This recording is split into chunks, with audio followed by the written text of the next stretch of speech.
আসসালামু আলাইকুম, সবাই কেমন আছেন? আমি আলহামদুলিল্লাহ আপনাদের দোয়ায় ভালো আছি। যে যেখানে আছেন সবাই ভালো এবং সুস্থ আছেন। যদি ভিডিওটি ভালো লেগে থাকে অবশ্যই আমার চ্যানেলটি সাবস্ক্রাইব করে দেবেন। আজকে আসলে আমার দিনটা অনেক, অনেক, অনেক খুশির এবং ভালো দিন ছিল। তো আজকে আমার মেয়ে আসলে কি বলবো বার্ষিক ক্রীড়া প্রতিযোগিতায় জীবনে ১ম বার বার্ষিক ক্রীড়া প্রতিযোগিতায় অংশগ্রহণ করছে। একটা হলো আম দড়িতে যে ঝুলায় রাখে চকলেট খাওয়া। আরেকটা হলো যে পুঁথির মালা গাঁথা। তো পুঁথির মালা গাঁথায় আমার মেয়ে ফার্স্ট হইছে।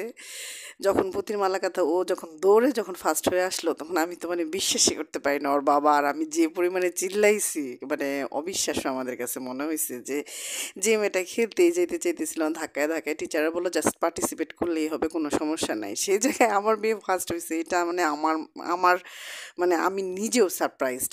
তো সেকেন্ড খেলাতেও মানে যে এই চকলেট ঝোলা আছে সেটাতেও সেকেন্ড হইছে। সেটা তো আমি মানে বিশ্বাসই করতে পারতেছি না। আমার কল্পনার অতীত। তো আলহামদুলিল্লাহ মেয়েটা মানে এত ভালো করছে। জীবনে সবসময় যত ভালো করে এই দোয়াটাই করি। আমার কাছে মূল উপাদান হলো ও পার্টিসিপেট করছে এই খুশি। প্রাইজ কি পাইছে সেটা দেখার না। তবুও আমার মেয়ে ফার্স্ট, সেকেন্ড প্রাইজ পেয়ে গেছে। এটাই আমি শুকরিয়া আল্লাহর কাছে অসংখ্য শুকরিয়া। সে ডিসপ্লেতে অ্যাটেন্ড করছে, সে পিটি করছে। জীবনে সবকিছুই মানে আমার মেয়ে আমাকে মনে করিয়ে দিচ্ছে। একটা সময় আমি গার্লস গাইডে ছিলাম। 6 থেকে ইন্টারমিডিয়েট পর্যন্ত একটানা আমি প্রোগ্রাম করছি। তো মেয়েকে দেখে মানে অনেক স্মৃতি আমার মনে পড়ে যাচ্ছে। আর এই প্রাইজ নেওয়াতে যে আমার মেয়ে কি কাহিনী করছে, সে প্রাইজ নিতে যাবে না। যা হোক ১ম প্রাইজটা নিছে, যে হ্যান্ডশেক করছে সে লজ্জায় বাঁচে না।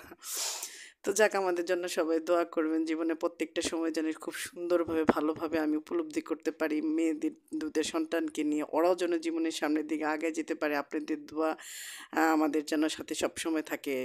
ওই যে যেমন খুশি তেমন সাজে আমার মেয়ে খুব সুন্দর করে গ্রামের বধূ সাজছিল। মাশাআল্লাহ সবাই এত প্রশংসা করছে যে আলহামদুলিল্লাহ। টিচার ওদের তো মিস বলেই ফেলছে। যে মেয়ে যেতে চাচ্ছে না সে ২ টা পুরস্কার নিয়ে এসেছে। আপা আপনি তো অনেক লাকি। আমি হ্যাঁ, আলহামদুলিল্লাহ। দোয়া করবেন। আপনারা যে যেখানে আছেন সবাই আমার মেয়েদের জন্য দোয়া করবেন। আর আপনাদের সাথে এই খুশির সংবাদটুকু শেয়ার করলাম। এটা আমি অনেক খুশি। মেয়ের জীবনে ১ম কোনো একটা পুরস্কার ও অর্জন করছে। এর জন্যে আল্লাহর কাছে অসংখ্য শুকরিয়া। আর আপনারাও আমাদের জন্য দোয়া করবেন। প্রত্যেকটা বাচ্চাকে প্রত্যেকটা খেলাধুলায় অ্যাটেন্ড করাবেন। বিশেষ করে বার্ষিক যে কালচারালগুলো থাকে, প্রোগ্রামগুলো থাকে। আমরা মা-বাবা আমাদের উপরে দায়িত্ব অনেক বেশি। প্রত্যেকটা বাচ্চাকে আমরা খেলায় অংশগ্রহণ করব। আর আমার এই ছোট মেয়ের দুরন্তপনা দেখে টিচার তো বলে গেছে ওরে ভর্তি করে দেন, সব প্রাইজ আপনাদের ঘরেই যাবে। তো সবাই ভালো থাকেন, সুস্থ থাকেন। আল্লাহ হাফেজ।